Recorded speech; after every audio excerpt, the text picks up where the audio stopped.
Hi guys, Christina of CraftyPaws.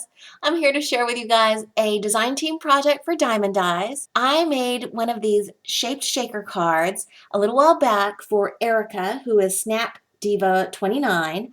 And when I posted the share video, I had lots of requests from folks asking me to show the process of how I constructed this card.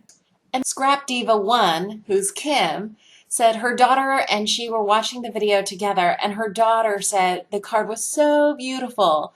As a crafter, you can't get a better compliment than that from a little girl just telling you what she really thinks. So I knew I wanted to make a card especially for her. This stamped image, by the way, this was my very first little girl image stamp. It's called Skippy and Bobbin, and it's a whimsy stamp designed by Elizabeth Bell. And I bet you can guess why I picked this stamp to be my first little girl image stamp. I just thought that little puppy was so stinking cute. So I haven't used this stamp since I first got her, which was about 2 years ago when I first started crafting on YouTube. And so I decided to pull her out.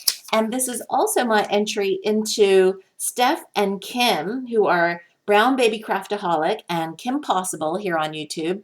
Their monthly Use Your Stamps challenge. If you don't know about the challenge, please go ahead and check them out. I'll list in the description box below their YouTube channel so you can see all the details for yourself. And then lastly, this is a design team project after all. So let me share with you guys the dies that I used. I used this bucket mini album die, the sand pail and shovel die set, just the shovel, the Labels 2 nesting die set, and the bow die set. This is the smallest of the 3 bows that comes in the set.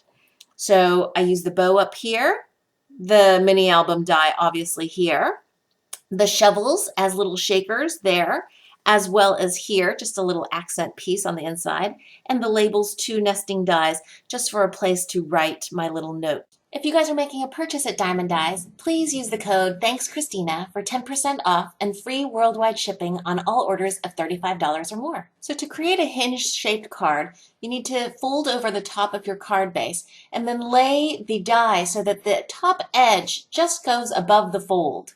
Run it through your die cutting machine, and then it'll create a tab like that. I've run the top of the die through with some cream shimmer paper, and now I'm fussy cutting just around the handles where it attaches to the bucket. And I'm just gluing it down with some wet glue. Here I'm taking some glue and adding it to that little tab piece, and that's how you make a hinge card. Here I decided I was going to fussy cut out an extra little protective handle for the top of the pail.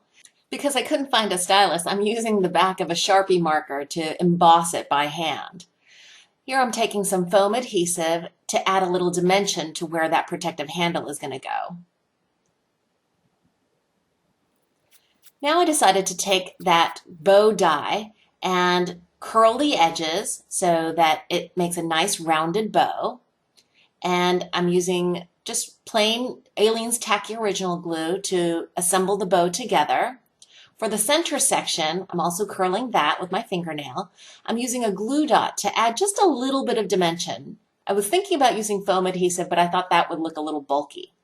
And I'm wrapping that center piece and adhering it with a little wet glue, and that's the finished bow. I'm attaching it to the top of the handle there, and I think it adds a nice, cute touch. To make the shaker pocket, I'm using a page protector or a Project Life sheet and using a fuse tool to make a little pocket the shape of the space between the bucket handle and the bucket. And I'm just cutting off the excess there. I left a little opening so I could put in sequins and the little shovels that I die cut out of the metallic paper, and I just fill it to the amount that I want, and then I close up the pocket with my fuse tool.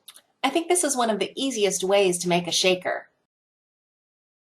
Now I've taken my zip dry glue and adhered it to the card base, and I'm also using it to the top of the pocket. And I'm using zip dry glue because it's great for non-porous substances like plastic. I just want to make sure that it's adhered really nice and secure. For the other side, I wanted to line the base, this is the inside of the card, with another piece of that shimmery sandy paper. And I decided to make a little label area where I could write my message, and I'm just using the Labels 2 die to do that. Here I'm making the sand with a little strip of that same shimmery paper. That would be the beach, the foreground. And then I attach it to a metallic dark blue paper, which is the ocean. And here I'm just using some wet glue to adhere little Skippy and Bobbin to the scene. I hope you've enjoyed this process video. If you did, please give it a thumbs up. And thanks for watching.